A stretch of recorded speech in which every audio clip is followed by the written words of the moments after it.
चौक में पोस्टर्स लगाए, दीवारों पे लिखा है, जिसने अपनी मां का दूध पिया हो वो श्रीनगर के लाल चौक में आए, आकर के भारत का तिरंगा झंडा फहराए, और अगर वो जिंदा वापस जाएगा तो आतंकवादी उसे इनाम देंगे। आतंकवादी काम खोल करके सुन ले। 26 जनवरी को परसों, अब चंद घंटे बाकी हैं, लाल चौक में फैसला हो जाएगा किसने अपनी मां का दूध पिया। जो आग देशवासियों के दिल में है वो आग मेरे दिल में भी है। 7वें पाताल में होंगे उनको भी मैं छोड़ने वाला नहीं हूं। मैं दोस्तों इंतजार लंबा नहीं कर सकता।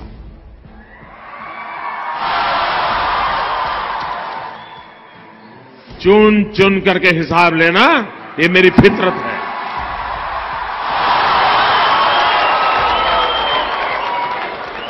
ये हमारा सिद्धांत है। हम घर में घुस के मारेंगे। साथियों, ये संयम का समय है, संवेदनशीलता का समय है, ये शोक का समय है, लेकिन हर परिवार को मैं ये भरोसा देता हूं कि उनके परिवारों ने जो स्वजन खोया है, आपकी आंखों में जो आंसू है, उन आंसू का पूरा पूरा जवाब लिया जाएगा। भारत नई रीति और नई नीति का देश है। ये अब दुनिया भी अनुभव करेगी। हमारे बहादुर सुरक्षा बल बंदूक चलाने वाला हो या बंदूक पकड़ाने वाला, बम दागने वाला हो या फिर बम देने वाला हो, किसी को चैन से सोने नहीं देंगे। भारत की ये नीति रही है, हम किसी को छेड़ते नहीं हैं। लेकिन मैं फिर साफ कर दूं कि नए भारत को किसी ने छेड़ा तो वो छोड़ता भी नहीं है। ये हमारे सुरक्षा बलों ने पहले भी कर दिखाया है और अब भी कोई कसर छोड़ी नहीं जाएगी। आज देश बहुत ही उद्वेलित और दुखी है। यहां आए आप सभी की भावनाओं को भी मैं भली भांति समझ पा रहा हूं।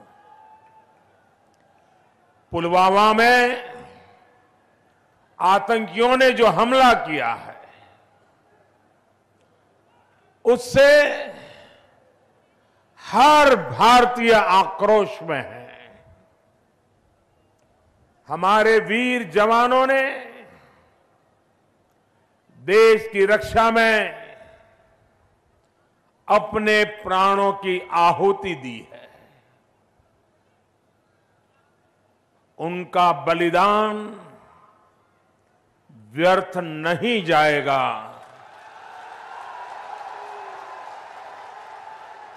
ये भरोसा झांसी की धरती से, वीरों और वीरांगनाओं की धरती से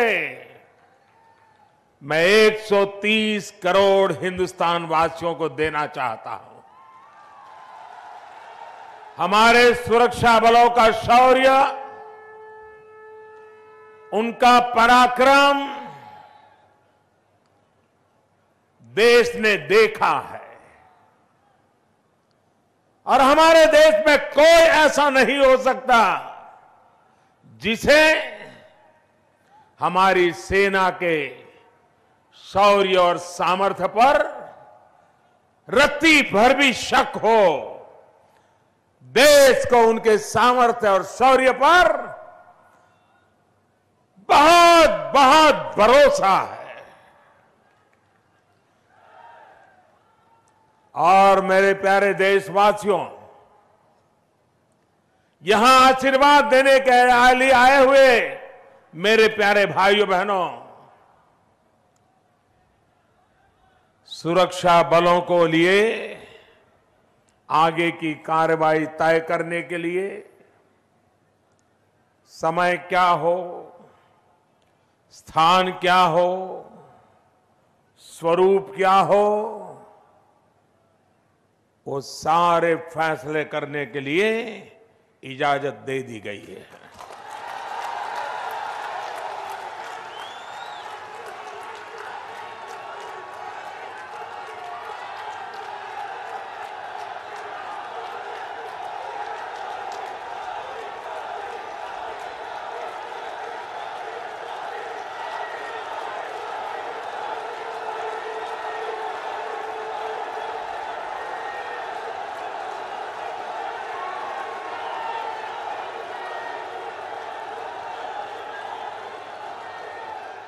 साथियों, भारत कभी नहीं भूल सकता कि 26/11/2008 को मुंबई में पाकिस्तान से आए आतंकियों ने आतंकी हमला किया था। क्या भूल सकते हैं क्या?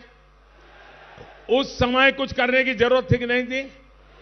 दुनिया हमारे साथ खड़ी हो जाती कि नहीं हो जाती? लेकिन इसके लिए दम चाहिए दोस्तों।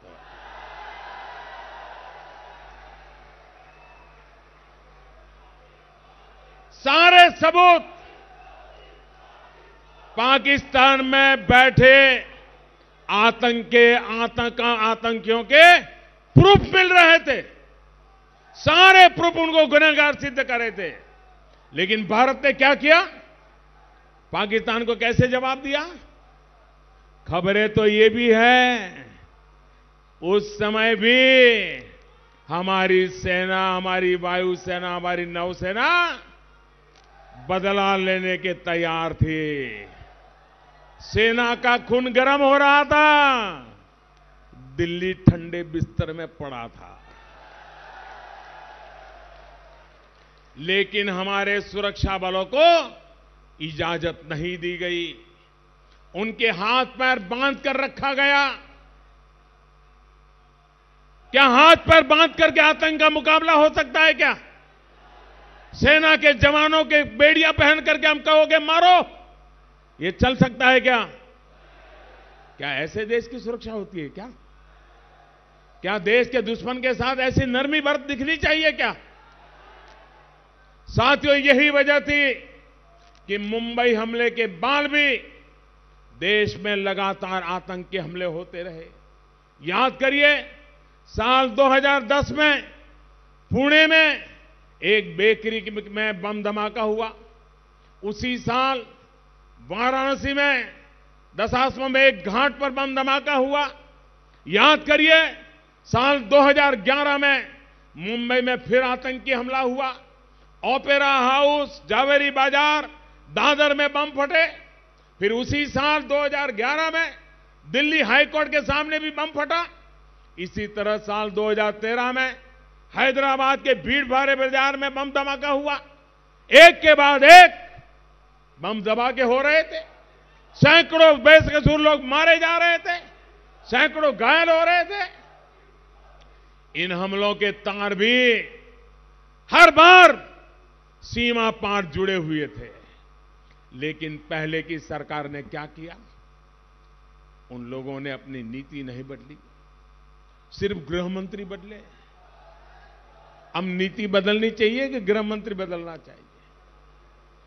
साथियों, अगर पहले की सरकार में दमखम दिखाया होता तो आतंकियों को उसी भाषा में जवाब दिया होता जो भाषा वो समझते हैं। तो आज आतंक इतना बड़ा जो नासूर बन गया है वो नहीं बन पाता। सितंबर 2016 में सर्जिकल स्ट्राइक और इस साल फरवरी में एयर स्ट्राइक के बाद आतंक के आंकाओं को समझ आ गया है कि ये पुराने वाला भारत नहीं है।